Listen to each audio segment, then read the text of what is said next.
تھکے ہوئے جسم اور بکھری ہوئی روح کے ساتھ عبادت کرنے اور نماز پڑھنے کا ایک الگ ہی سکون ہے۔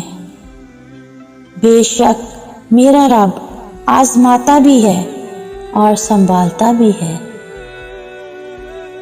تنگ دستی میں سخاوت کرنا، غصے میں سچ بولنا اور طاقت رکھتے ہوئے بھی معاف کرنا بہترین نیکی ہے۔ میں نے دیکھا، میں نے محسوس کیا، تہجد میں اگر آپ اللہ سے چاند مانگو تو وہ پورا آسمان دیتا ہے۔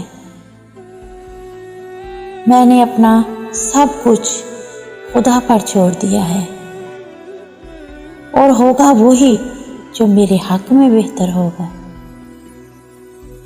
بہترین کی خواہش تو سب ہی کرتے ہیں، مگر بہترین پانے کے لیے بہترین بننا پڑتا ہے، کیونکہ پاک تو پاکیزہ کو ہی ملتا ہے۔